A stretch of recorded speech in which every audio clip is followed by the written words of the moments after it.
Hello student, good morning. Today I will explaining lesson number 5 multiples and factors. Multiples and factors का मैंने आपको exercise 5.1 करवा दी थी जो मल्टीपल्स की थी. आज हम करेंगे एक्सरसाइज 5.2 जो फैक्टर्स की है. ओके, फैक्टर्स करने से पहले मैं कोई रूल है वो बता देती हूँ. यहाँ पे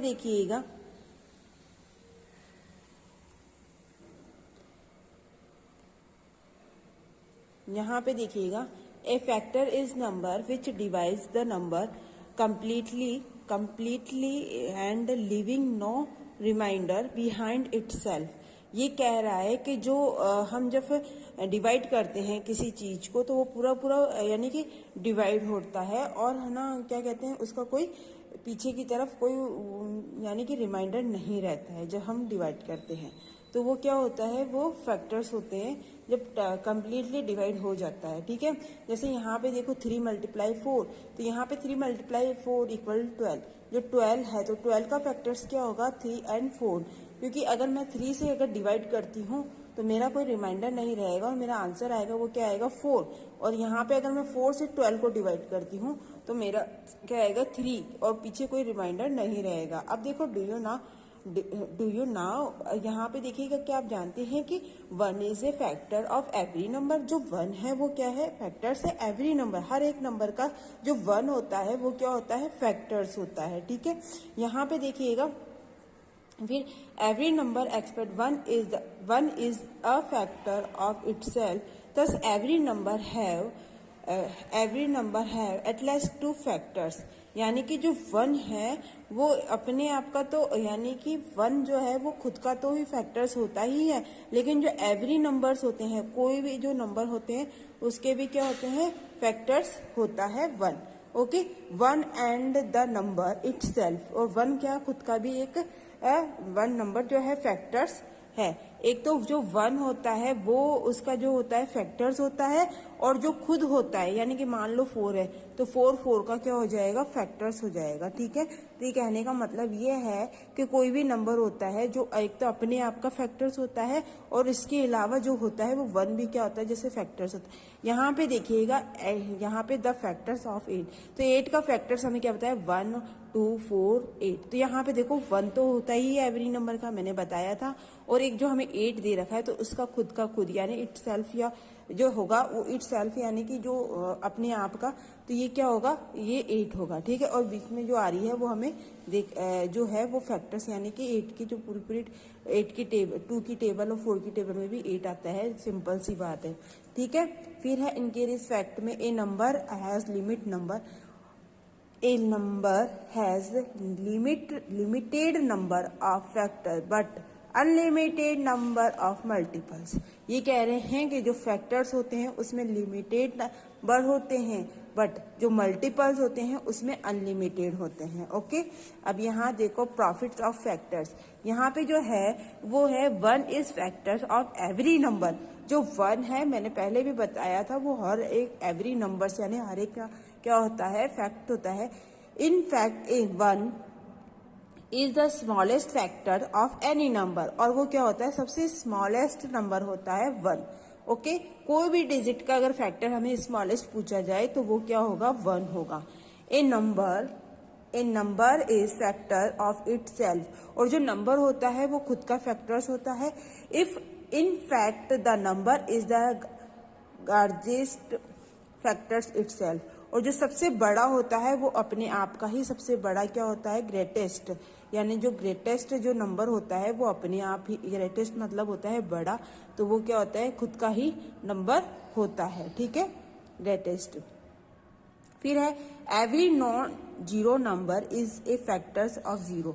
तो यानी कि एवरी जो नॉन जीरो नंबर होता है उसका जो फैक्टर्स होता है वो क्या होता है, 0 ही होता है. फिर a factor of number is less than of equal to the number. जो फैक्टर्स नंबर होते हैं, जो नंबर्स होते हैं लेस देन और इक्वल टू लेस नंबर. ठीक है, तो वो क्या होते हैं, जो भी फैक्टर्स होते हैं वो उससे क्या होते हैं, उससे इक्वल या तो उसके बराबर होगा या उससे कम होगा. ठीक है, यानी उससे लेस देन होगा, ग्रेटर देन यानी बड़ा नहीं होगा. Every number has at least 2 factors that 1 the number itself. तो जो एवरी नंबर होता है वो खुद का खुद ही क्या होता है, फैक्टर्स होता है। जैसे कि यहाँ पे 1 दे रखा है तो वो अपने आप का ही क्या है, जैसे यहाँ पे देखिएगा फाइंड ऑल द फैक्टर्स और 12, तो यहाँ पे देखो 1 मल्टीप्लाई 12, 1 मल्टीप्लाई 12 हमें जो दे रखा है वो क्या है, जैसे कि 1 से अगर मैं 12 को मल्टीप्लाई करूंगी तो मेरा आंसर क्या आएगा, 12 आएगा। ओके, फिर यहाँ पे देखो 2 मल्टीप्लाई 6, फिर यहाँ पे 12 आ रहा है, 3 मल्टीप्लाई 4 तो यहाँ 12 आ रहा है, 12 मल्टीप्लाई 1 तो 12 आएगा, 6 मल्टीप्लाई 2 तो यहाँ पर 12 आएगा, और 4 मल्टीप्लाई 3। तो यहाँ पे देखिए जब हम मल्टीप्लाई करते हैं किसी डिजिट को और जो हमारा जो आंसर आता है, अगर हम इसी को डिवाइड करते हैं और हमारे ये आंसर आए तो वो क्या हो जाएगा, फैक्टर्स कहलाएगा। ठीक है, आइए अब हम करते हैं exercise 5.2, find the factors of the following. यहाँ पे देखिएगा फाइंड द फैक्टर्स, अगर आप सिंपल सी बात है, कॉमन सी बात है कि अगर हम जो फैक्टर्स निकालते हैं तो यानी कि हमें एक बात करनी है कि भी देखना है कि जो डिजिट है वो किस किस की टेबल में आती है। तो ठीक है, यहाँ पे देखो जैसे 7 है, 7 का जो फैक्टर्स होगा, या 7 1 की टेबल में आता है और 7 एक अपनी ऐप की टेबल में आता है, जो 7 1 7, तो जो 1 और जो 7 है वो क्या हो जाएगा, वो उसका 1 और 7 क्या हो जाएगा, 7 का फैक्टर्स हो जाएगा। यहाँ पे देखिएगा जो 7 है वो क्या हो जाएगा, 1 और 7 का क्या हो जाएगा, फैक्टर्स हो जाएगा। ठीक है, फिर यहाँ पे देखिए सेकंड नंबर का जो 9 है, तो 9 में क्या हो जाएगा, जो 9 है उसकी 9 किस किस की टेबल में आता है, 1 की टेबल में आता है, 3 की टेबल में आता है और 9 की टेबल में आता है। ठीक है, 16 किस किस की टेबल में आता है, 16 1 की टेबल में आता है, 2 की टेबल में आता है, 4 की में आता है, 3 की टेबल में आता है, 3 के में नहीं आता, 4 की टेबल में आता है, 8 की टेबल में आता है एंड 16 की टेबल में आता है। ठीक है, फिर मैंने 25 का है तो 25 की किस किस की टेबल में आएगा, 1 5 एंड 25। ठीक है, 48 का देखिएगा तो 1 2 4 6 8 12 16 एंड 24 48। ठीक है, फिर यहाँ पे देखिए 63 है तो 63 1 की टेबल में आएगा, 3 की टेबल में आएगा, 7 की में, 9 की में, 21 की टेबल में एंड 63 की टेबल में। तो आपने देखा होगा इसके अंदर जो सबसे स्मॉलेस्ट है वो 1 है और जो सबसे लार्जेस्ट है जो हमें डिजिट दे रखी है फैक्टर्स के लिए, वही वो उसका फैक्टर्स होगा। ठीक है, फिर अब हम चलते हैं नेक्स्ट क्वेश्चन नंबर 2 पे। क्वेश्चन नंबर 2 में देखिएगा, क्वेश्चन नंबर 2 में देखिएगा यहाँ पे क्या दे रखा है, find the common factors, find the common factors. यहाँ पे देखिए find the common factors of following. ठीक है, तो यहाँ पे हमें 8 और 12 का क्या करना है, कॉमन नंबर यानी कॉमन फैक्टर्स निकालना है। कॉमन फैक्टर निकालने के लिए हम पहले 8 और 12 को देखेंगे कि 8 किसकी टेबल किस किस की टेबल में आता है और जो ये 12 है वो किस किस की टेबल में आता है। तो यहाँ पे देखिएगा मैंने यहाँ लिखा है जो 8 है वो 1 2 4 एंड 3 8 की टेबल में आता है और जो 12 है 1 2 3 4 6 और 12 की टेबल में आता है। तो मैंने इन दोनों को अलग अलग लिखा है। फिर जो सेम है जो कॉमन है उसको मैंने क्या किया, सर्कल कर दिया, जैसे 1 को 2 को एंड 4 को। ठीक है, तो ये क्या हो गए, हमारे कॉमन फैक्टर्स हो गए जो 1 की टेबल में भी दोनों आते हैं, 2 की टेबल में भी दोनों आते हैं एंड 4 की टेबल में भी दोनों आते हैं, तो इसको बोलेंगे कॉमन फैक्टर्स। फिर यहाँ पे देखिए नेक्स्ट क्वेश्चन जो हमारा है 10 एंड 20। तो 10 एंड 20 का देखिएगा, यहाँ पे 10 एंड 20 का भी मैंने क्या किया, अलग अलग डिफरेंट अलग अलग निकाला है। अलग अलग निकाल के मैंने क्या किया, जो कॉमन है उस पर मैंने क्या कर दिया, सर्कल कर दिया।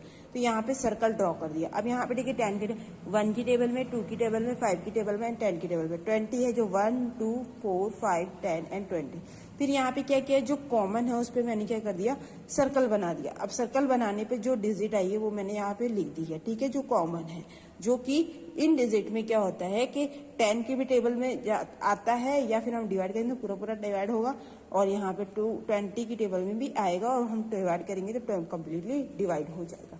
ओके, अब नेक्स्ट वाला देखिएगा question number 3, find the largest factor of 21 and 28। अब यहाँ पे देखिए लार्जेस्ट में क्या हो गया, सबसे बड़ा फैक्टर्स हमें बताना है। तो हमें सबसे बड़ा फैक्टर्स बताने के लिए इस तरीके से हमें ये 7 एंड 16 एंड 18 एंड जो 32 का है वो भी करना है।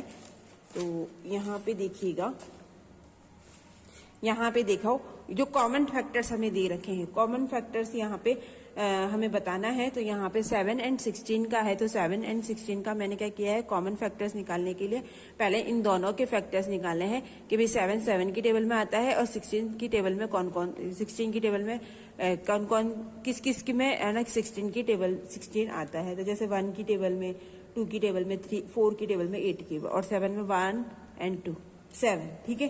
तो यहाँ पे कॉमन फैक्टर्स क्या हुआ, इनका 1 हुआ, ठीक है। यहाँ पे कॉमन फैक्टर्स क्या हो गया, 1 हो गया, ठीक है। अब आगे नेक्स्ट वाला देखिएगा 18 एंड 32 वाला। 18 एंड 32 का भी मैंने क्या किया है, पहले इन दोनों का निकाला है अलग अलग कि भाई किस किस की टेबल में ये आते हैं। तो मैंने यहाँ पे 18 को देखो 1 की टेबल में आता है, 2 की 2 9 जा 18, 3 6 जा 18, यहाँ पे 6 2 जा 6 3 जा 18, 9 2 जा 18, 18 1 जा 18। तो यहाँ पे इस तरीके से मैंने इनके फैक्टर्स निकाले, सॉरी इनके फैक्टर्स निकाल दिए हैं। फैक्टर्स निकाल के जो कॉमन है उन पे मैंने क्या किया है, सर्कल बनाया है। अब सर्कल बनाने पे जो कॉमन थे वो मैंने यहाँ पे लिख दिया है 1 और 2, ओके। 18 एंड 32 का जो कॉमन फैक्टर्स है वो क्या है, 1 और 2। आगे नेक्स्ट देखिएगा जो 21, यहाँ पे देखो जो क्वेश्चन दे रखा है वो क्या दे रखा है, find the largest factor of 21 and 28। तो यहाँ पे हम क्या करेंगे, लार्जेस्ट मीन्स क्या होता है, बड़ा, लार्जेस्ट मीन्स क्या होता है, बड़ा। तो हम कैसे निकालेंगे, जैसे हम कॉमन फैक्टर्स निकाल रहे थे वैसे ही हम पहले क्या करेंगे, इनका कॉमन फैक्टर्स निकालेंगे। तो यहाँ पे हमें 21 एंड 28 का लार्जेस्ट कॉमन नंबर निकालना है। तो मैंने क्या किया है, यहाँ पे 21 एंड 28 का क्या किया है, अलग अलग फैक्टर्स निकाले हैं और फिर यहाँ पे मैंने क्या कर दिया, सर्कल बना दिया, ओके। कॉमन फैक्टर्स पे मैंने सर्कल बनाया है और फिर यहाँ पे जो लार्जेस्ट डिजिट है वो मैंने यहाँ पे लिख दिया। तो यहाँ पे लार्जेस्ट क्या आ रहा है, 7, और ये क्या है, दोनों में क्या है, कॉमन है, तो मैंने यहाँ पे लिख दिया है। फिर आते हैं हम 4th वाले पे, find the largest number by which 45 and 75 are divisible completely. ये कह रहा है कि 45 एंड 75 हमें ऐसा फैक्टर निकालना है, बड़ा नंबर निकालना है कि जो हम 45 एंड 75 से डिवाइड हो सकता है, पूरा डिवाइड हो सकता है, कंप्लीटली डिवाइड हो सकता है। तो उसके लिए भी हम क्या करेंगे, 45 एंड 75 का क्या करेंगे, हम पहले हम फैक्टर्स निकालेंगे। फैक्टर निकालने के बाद में कॉमन पे मैं क्या कर दूंगी, सर्कल बना दूंगी। सर्कल बनाने पे देखिएगा सबसे लार्जेस्ट जो कॉमन लार्जेस्ट नंबर है तो वो क्या आ रहा है, 15। और अगर मैं 15 से अगर मैं 45 और 75 को डिवाइड करूं तो यहाँ पे मेरा कंप्लीटली डिवाइड होगा, ओके, कोई भी रिमाइंडर नहीं रहेगा। अब 4th वाला देखिएगा, the largest number, sorry 4th वाला है यहाँ पे, सॉरी 5th वाला, find the largest factor of 12, 18 and 24। तो यहाँ पे 12, 18 यानी हमें लार्जेस्ट फैक्टर निकालना है। तो मैंने क्या किया है, 12, 18 एंड 24 का क्या किया है, लार्जेस्ट नंबर निकालने के लिए पहले अलग अलग फैक्टर्स निकाले हैं। अलग अलग फैक्टर्स मैंने बताया है कि वो किस किस की टेबल में आते हैं, वो हमें लिखना है और फिर हमें क्या करना है, हमें सर्कल बनाना है कॉमन पे, ठीक है, जो तीनों में डिजिट आ रही हो। तो मैंने कॉमन बनाया है। अब इसमें लार्जेस्ट हमें फैक्टर्स पूछा है तो वो क्या होगा, 6, क्या होगा, 6 कॉमन लार्जेस्ट पूछा है, ओके। फिर यहाँ पे देखिएगा, find the largest common factor 15, 27 and 36। तो यहाँ पे जो हमारे है 15, 27, 36, तो ये किस किस की टेबल में आते हैं, जैसे मैंने यहाँ पे लिखा है 1, 3, 5 एंड 15। 27 में 1, 3, 9, 27। 36 में देखिएगा 1, 2, 3, 4, 6, 9, 12, 18, 36। अब ये क्या है, इनकी टेबल में आ रहे हैं। तो अब हम क्या करेंगे, पहले हम कॉमन को क्या कर देंगे, सर्कल बना लेंगे। सर्कल बनाने भी यहाँ पे देखिए 1 और 3, 1, 3, 1, 3, इसके अलावा कोई भी कॉमन नहीं है। फिर हमें इसमें लार्जेस्ट बताना है, तो लार्जेस्ट मतलब बड़ा डिजिट बताना है, बड़ा नंबर बताना है कॉमन। तो ये क्या है, 3। तो हम यहाँ पे क्या लिख देंगे, the largest common factor of. हाँ, तो अब हमारा जो नेक्स्ट क्वेश्चन है वो 7 वाला देखिएगा, 2 can milk contain 20 and 30 liters milk respectively. What is the measure of the largest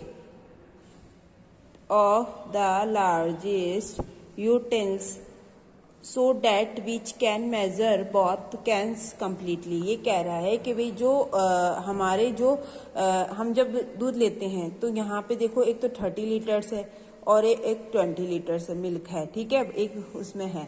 तो यहाँ पे हमें क्या करना है, ऐसा कौन सा जो हमें नापने का मेजरमेंट का वो लेना है तो उसमें जो इक्वली आए, सब में बराबर यानी कि कॉमन आए, ठीक है। तो इसमें क्या बोल रहा है, इक्वली नहीं यानी कि measure both the can completely, ठीक है। तो यहाँ पे हम क्या करेंगे, कॉमन फैक्टर्स के बारे में बात करेंगे। तो यहाँ पे हम जब है तो 20 एंड 30 लीटर्स का क्या करेंगे, कॉमन फैक्टर्स निकालेंगे। तो मैंने यहाँ पे जो 30 एंड 20 का कॉमन फैक्टर्स निकाला, यानी कि 1 की 2 की टेबल में आता है, 4 की टेबल में भी आते हैं 20, 5 की टेबल में भी आता है, 10 की टेबल में भी आता है, 20 की टेबल में आता है। 30 देखिएगा 1 2 3 5 6 10 एंड 15 एंड 30। तो ये क्या आता है, ये इनकी टेबल में आते हैं, ठीक है। अब क्या हो रहा है यहाँ पे, जो इनमें कॉमन है वो मैंने क्या करा है, इस पे सर्कल बना दिया है। पहले हमें लार्जेस्ट कॉमन निकालना है, लार्जेस्ट कॉमन फैक्टर्स निकालना है। तो इसमें लार्जेस्ट कौन सा आ गया, 10। तो हमें 10 लीटर्स का वो क्या करना पड़ेगा, यूटेंसिल्स लेना पड़ेगा, यूटेंसिल्स लेना पड़ेगा, ठीक है। यूटेंसिल्स मतलब होता है नापने का जो बर्तन होता है उसके बारे में। तो हमें 10 लीटर्स का क्या लेना पड़ेगा, यूटेंसिल्स, यानी कि नापने वाला जो हम नापते हैं, मेजरमेंट करते हैं, उसके बारे में है। फिर है find the largest common factors of the following. तो यहाँ पे देखिएगा हमें क्या करना है, लार्जेस्ट कॉमन फैक्टर्स निकालना है। जैसे 8 का फैक्टर्स क्या होगा, 2, 1 भी होता है, 1 होता है, 2 होता है, फिर होता है 4 की टेबल में भी आता है, फिर होता है 8, ठीक है। फिर 16 के लार्जेस्ट में होता है 1 2 4 एंड 8। तो ये क्या है, ये इनके क्या हो गए, कॉमन फैक्टर्स हो गए। इन दोनों के क्या हो गए, ये कॉमन फैक्टर्स हो गए। और जो लार्जेस्ट है कॉमन फैक्टर्स वो क्या है, 8, ठीक है। ऐसे ही हम 12 की में करेंगे। तो 12 में भी देखिएगा, 12 में क्या आता है, पहले 1 की टेबल में आता है, 2 की टेबल में आता है, 3 की टेबल में आता है, यहाँ पे 18। तो हम पहले इनका क्या करेंगे, कॉमन फैक्टर्स निकालेंगे, ठीक है। पहले हम दोनों का अलग अलग फैक्टर्स निकालेंगे, फिर जो कॉमन होगा उस पर हम क्या कर देंगे, सर्कल बना देंगे, ठीक है। सर्कल बनाने पे हम जो ये पिक्चर्स दे रखा है उसमें हम लिख देंगे, ठीक है। यहाँ पे 12 और 18 का है, तो ऐसे ही यहाँ पे 1 1 2, यहाँ पे 12 का देखो 1 2 3 4 6 एंड 12, 18 में 1 2 3 6 9 एंड 18। यहाँ पे क्या करेंगे हम 1 2 3, और जो 6 है वो क्या है, इनका कॉमन एंड लार्जेस्ट नंबर है। तो यहाँ पे हम क्या कर देंगे, 6 लिख देंगे। ओके बच्चों, तो हमारी जो 5.2 एक्सरसाइज है वो कंप्लीट हो चुकी है। ये आपको अपनी कॉपी में करना है।